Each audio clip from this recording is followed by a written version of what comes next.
Daddy Shark. That's going to be stuck in your head for the rest of your life. Yeah, I'm sorry. It's stuck in my head for the rest of my life. Oh, no. I'm Jack Elliott. I'm Riley Wilkes. We are Good Foot Forward. There have been a good number of albums that have been really iconic to the history of music, but also really influential to us as human beings. Yeah. And one of those that holds a very special place in my heart in particular is what some people would call the original concept album, the original rock opera. That is Tommy. Oh, yeah. That was the album that just opened my mind up to the possibility of telling stories over the course of an entire album.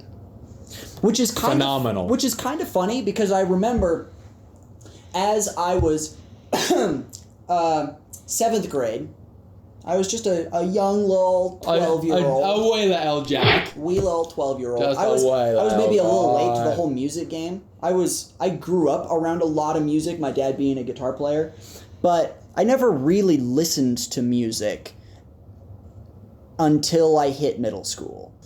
And one of the first albums that I really listened to was Jimi Hendrix's Are You Experienced? And I remember thinking when I listened to that,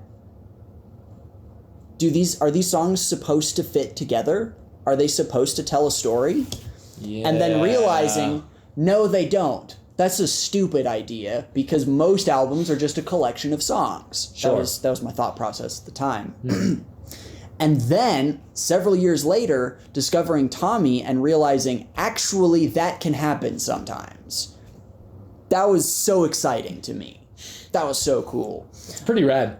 I remember listening to it while riding the bus to and from school. Magic bus. Exactly. One day in particular, I remember listening to it on the way home and getting home and not being done and just wanting to know what happens in the rest of the story. It was actually the moment when the not the father, the pretend father. Does he have a name? Oh, I don't remember. There's Captain Walker. And then his mom. I don't know if she has a name. I don't think she's got a name. And then the other dude that the mom has the kind of affair with, but not really because she thought that Captain Walker was dead. Yeah. Right. That guy, when he smashes the mirror, that was the moment when I got off the bus and stopped listening to it. And I was like, I need to know what happens. Hey, bus driver, I need to finish this album. Let's go for another lap. It was such a cliffhanger for my young little brain. I needed to know what happened next. I remember the first time I heard Pinball Wizard. I was like, those opening chords. Holy shit. Yeah. Man, they're so cool. I was, oh man, I'm out of, because I got introduced to The Who a little bit later than junior high. For me, it was high school. I heard Can't Explain for the first time and I was like, holy shit, this is really, I like this song a lot. And then cool started diving in more and more and finally got to Tommy. And granted, I didn't listen to the album all the way through, but I listened to a bunch of different songs throughout it. But I think the song that I heard. I didn't read all of the Harry Potter books. I just chose different. A chapter from book 5 and a chapter from book 2. Yeah, I was just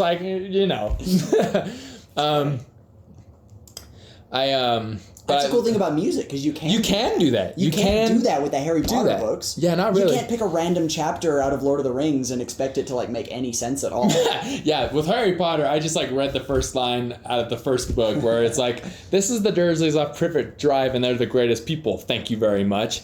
And then read something out of the fourth and, But Pinball Wizard, man, I was because I didn't understand the context of the song because I hadn't listened to the record through. And I was like, wow, they're writing a song about pinball.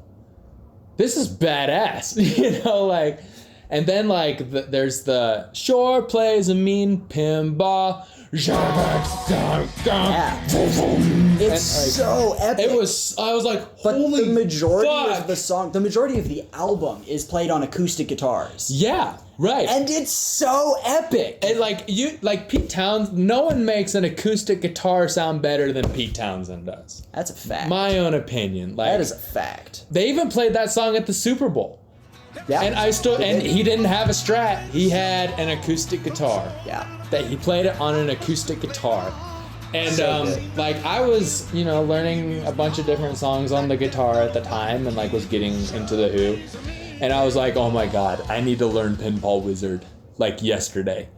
Because holy shit. Like I remember I would crank Pinball Wizard in my car. And like, I was like junior in high school, so I was 16 or 17, and I'm just driving in my little Mazda like, just, oh my god! He can't be my best! It's just unbelievable! Yeah, he just does the rest! He's got his fingers! little fingers! Never seen him fall! That deaf, dumb, and blind kid sure plays on me! Pinball! Oh man. And people were looking at me funny in the cars next door, and I'm like, fuck you, bitch! I'm listening to The Who! And they were like, okay, cool. I think you can tell that we like that record. Oh, so good. Such a good record. So many cool things about it. The ending, story-wise, the ending's a little weird. All of his Tommy grows up to be a cult leader. All these cult leaders. All of these, yeah, right? That's apparently musicians video, like but relating to cult leaders or something. I don't know. And then all of his followers decide to kill him. And, like, don't get me wrong, there are some weird things about the album. There are some weird story things. Kind of dark shit. I always skip Fiddle About every single time I listen to it because it makes me really uncomfortable. That's a weird song. I could have done without that song being part of it. Mm-hmm. Cousin Kevin is weird too, but I really like it musically. I like the chord progression and the harmonies and everything, so that's a plus. Right. Fiddle About has no redeeming factors to it at all. Didn't Entwistle write the lyrics for that one? I feel like I read that somewhere that like, because I know Townsend was wrote everything basically, but I think if I remember right, I think he wrote Cousin Kevin. Did Entwistle write Cousin Kevin? I think. Okay. I think that's the one that he wrote. All right. And that's cool. Keith Moon wrote Uncle Ernie's. Yeah. With the fucking banjo part. It's like he would write that one too. Yeah, right? Good morning, campers! I'm your Uncle Ernie, and I welcome you to Tommy's Holiday Camp! So, the camp with a difference, never mind the weather, when you come to Tommy's, the holidays forever! Story-wise, the ending is really strange, because everybody kills Tommy. Not totally undeserved. Tommy was kind of a dick to all of his followers. He started off being really nice, and then just got a giant head. And, as power tends to corrupt, and, all of that, and then they kill him. Fine. Musically, the ending is so cool. Oh, it's just anthemic as fuck. Just that vamp on the, listening to you. Yeah. I get the music, gazing at you. I get the street, whatever the... following you. I get opinions from you. I get the story. I want to listen to that right now. Oh man, we should just go listen to it. I'm content. Let's go listen to Tommy. Let's go listen to Tommy. We're gonna go listen to Tommy. You should listen to Tommy too. Do it. We're gonna get a revenge though. It's around in the corners. Go listen to Tommy. Go listen to Do Tommy. it. You will not regret it. Musically so good. Go ahead and skip Fiddle About. Just don't even worry about it. We're not going to talk about it. Jam out to Pinball. Listen to everything else. Yeah. So don't forget though, that revenge is coming. It's coming. It's gonna come. Every day. It's another day closer to coming. It's gonna come, and it's a part of our release. It's a release. Yeah, it's a song. I don't know if we've made that super clear yet, but it's another song that we're really excited about that we're going to release. It's almost releasing. Yeah. It'll be great. So. Bye!